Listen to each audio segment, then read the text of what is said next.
Good morning, fellowship. Hi-Crest fam.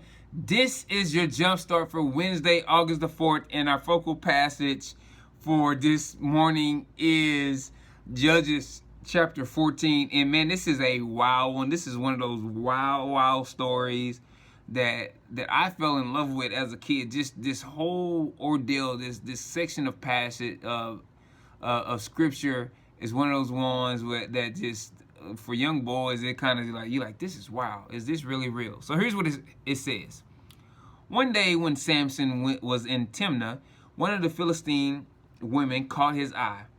When he returned home, he told his father and mother, a young Philistine woman in Timnah caught my eye. I want to marry her. Get her for me.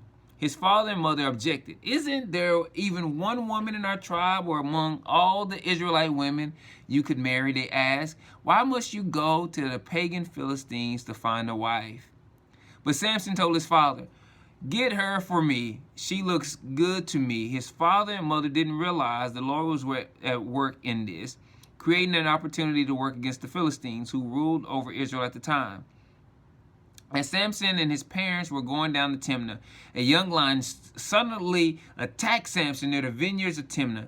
At that moment, the Spirit of the Lord came powerfully upon him, and he ripped the lion's jaw apart with his bare hands. He did it as easily as if it were a young goat, but he didn't tell his father or mother about it. When Samson arrived in Timnah, he talked with the woman and was very pleased with her. Later, when he returned to Timnah for the wedding, he turned off the path to look at the carcass of the lion, and he found that a swarm of bees had made some honey in the carcass. He scooped some of the honey into his hands and ate it along the way. He also gave some to his father and mother, and they ate it. But he didn't tell them he had taken the honey from the carcass of the lion. After his father was making final arrangements for the marriage, Samson threw a party in Timnah, as was the custom for elite young men. When the bride's parents saw him, they selected 30 young men from the town to be his companions. Samson said to them, let me tell you a riddle. If you solve my riddle during these 7 days of the celebration, I will give you 35 linen robes and 30 sets of festive clothing. But if you can't solve it, then you must give me 30 fine linen robes and 30 sets of festive clothing. All right, they agreed. Let's hear your riddle. So he said, out of the one who eats comes something to eat. Out of the strong came something sweet. 3 days later, they were still trying to figure it out. On the fourth day, they said to Samson's wife, entice your husband to explain the riddle for us, or we'll burn down your father's house with you in it. Did you invite us to this party just to make us poor? So Samson's wife came to him in tears and said, you don't love me. You hate me. You have given my people a riddle, but you haven't told me the answer. I haven't even given the answer to my mother or father, he replied. Why should I tell you? So she cried whenever she was with him and kept it up for the rest of the celebration. At last, on the 7th day, he told her the answer because she was tormenting him with her nagging.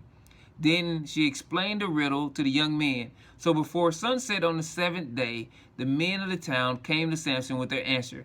What is sweeter than honey? What is stronger than a lion? Samson replied, if you hadn't plowed my heifer, you wouldn't have solved my riddle. Then the Spirit of the Lord came powerfully upon him.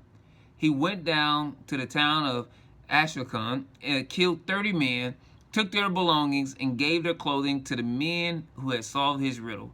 But Samson was furious about what had happened.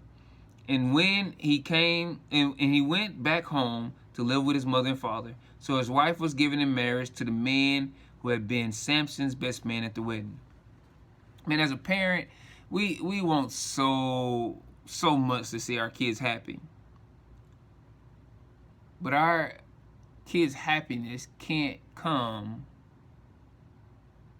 at the cost of their holiness. Samson broke so many rules